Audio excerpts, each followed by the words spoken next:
The NFL Combine has officially ended. Now we can focus on the offseason. Free agent frenzy starts March 9th. So I have a lot of work to do and not a lot of time to do it.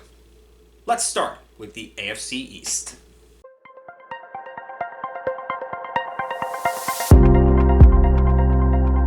What's going on, guys? Dick's Report here, back to another video. And for an entire week, plus an extra Sunday, I will be going over every single NFL team, their top free agents, what their top needs are, and what they need to do during the offseason.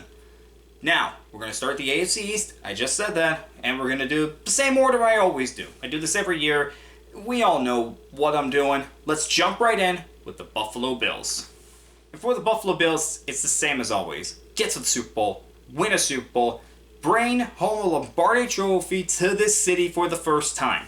However, Sean McDermott is out, Joe Brady is in. Now, Brady was the offensive coordinator for the last few years with the Buffalo Bills. Now he's the head coach.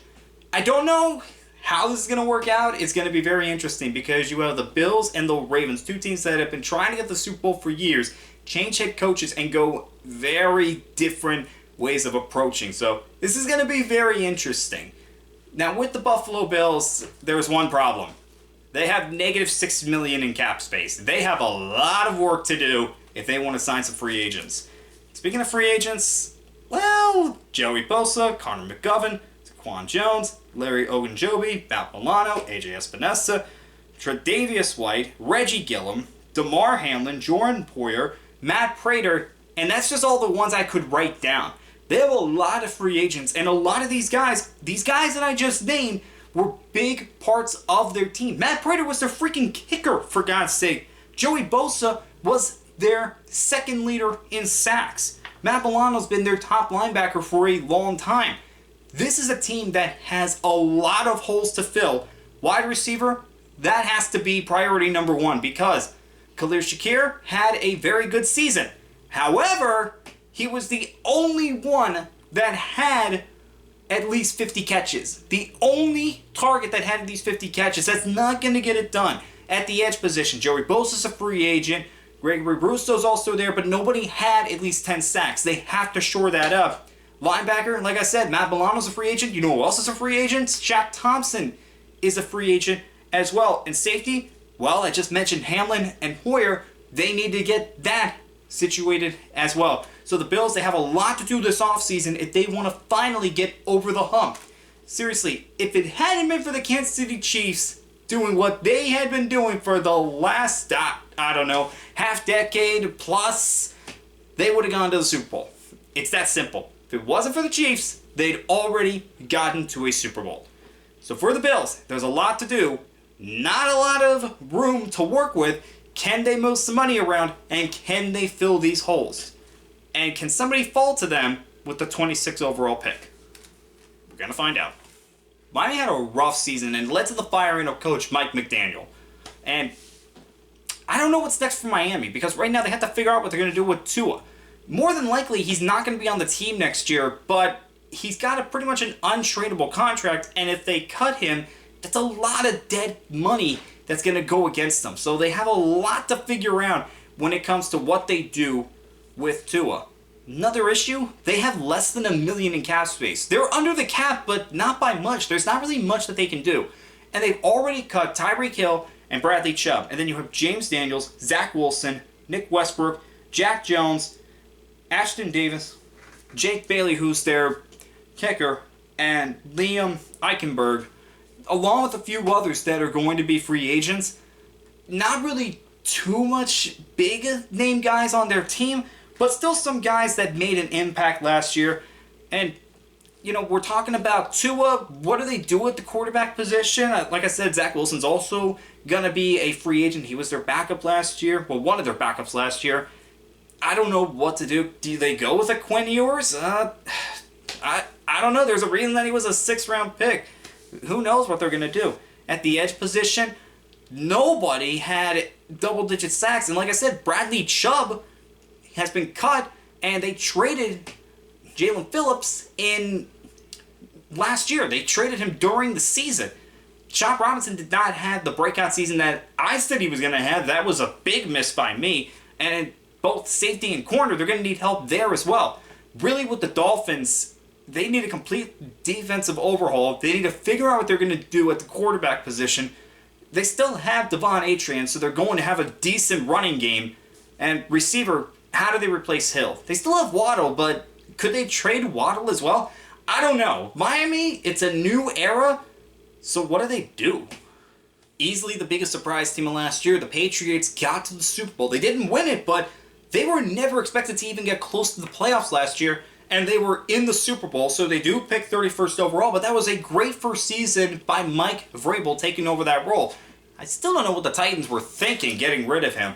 And the best part is, listen to their free agents. Austin Hooper, Antonio Gibson, K'Lavon Chaisson, Jalen Hawkins, and Kairos Tonga. I know I butchered that. I'm sorry. Those are really their top guys, and there's not a lot after that, really. And with $40 million in cap space, they not only can run it back, they can also improve this team. Now, with the wide receiver position, Stephon Diggs, he had a great season. However, he's got off the field stuff that he's got to deal with right now.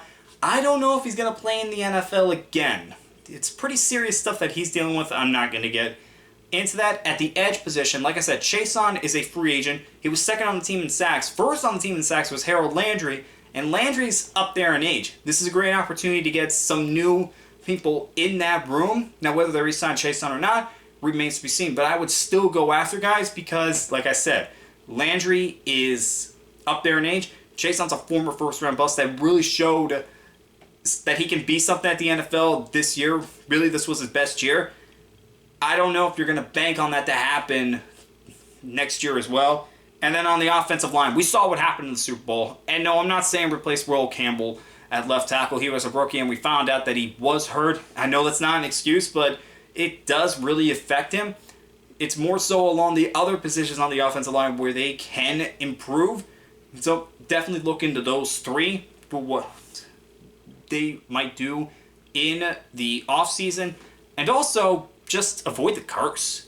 You know, the Super Bowl runner-up curse is for real. We see what happens with a lot of those teams. Even Kansas City couldn't be safe from that. Look what happened to them this year. So, with the Patriots making the Super Bowl, that was a great achievement. But now, what do they do following that?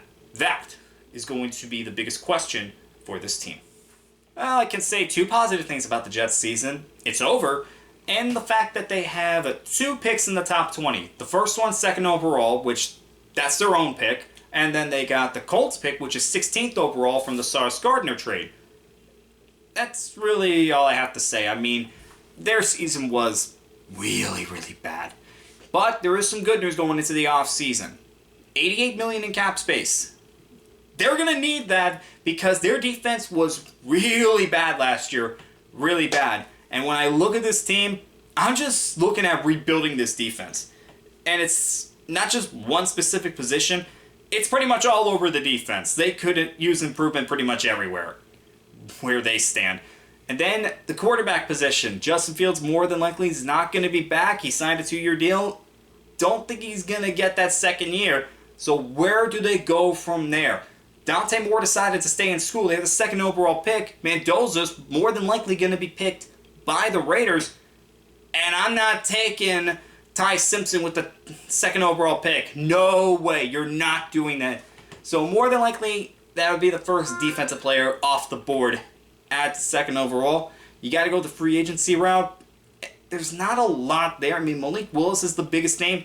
But if I'm Malik Willis, I would not go for the Jets. And if I'm the Jets, I don't want to go after Malik Willis because he's unproven and he really needs a team around him. And the Jets just don't have that right now. And then also, the offensive line did start every single game together, but it wasn't great games. And Elijah Vera Tucker is a free agent along with John Simpson. And then also you have Andre Sisco, Quincy Williams, Tony Adams, Nick Folk, the kicker, Josh Reynolds, Isaiah Oliver. Breece Hall is a free agent. However, he will not be going anywhere. More than likely, they're going to franchise him, try to get a long-term deal done, but they're going to make sure Breece Hall doesn't go anywhere because they are going to need him. All right? He was a great running back last year, so you're going to try to hold on to him for as long as they can. And then one other person that's a free agent is Tyrod Taylor. Where Tyrod Taylor goes, what he decides to do, I think that's going to be one of the more underrated storylines because Tyrod Taylor, he's been in this league a long time, and really, a guy like him, you do want on your team. A guy that's been a starter can also help mentor young quarterbacks. Don't be surprised if a team with a young quarterback decides to sign him just so that he can be there, help him out. And really for Taylor, I just like Tyrod Taylor, okay? That's all I have to say. I just like him. But going back to the Jets, it's a big offseason, and the fact that they still have Aaron Glenn as head coach, I don't know if that was the right thing to do, but it's the decision they decided to make. We'll see what happens. They can make improvement. But one thing, how do you end the season with 0 interceptions? How does that happen? That should never happen. You get 1 interception next year, and you already improve your total. I can't believe that actually happened. I just can't believe that's an actual stat we are seeing. Unbelievable. Just unbelievable. But Jets, just get some players on this team. Just improve it a little bit, please. Okay, guys, those were my thoughts on the AFC East. Next up is going to be the NFC East. And one more thing, I will be filming each region back-to-back. So, NFC East is going to be right after this one, so you're going to see me wearing the same clothes, okay? Just letting you know. I am going to be filming each set of division back-to-back. Just letting you guys know that. Alright, see you guys next time.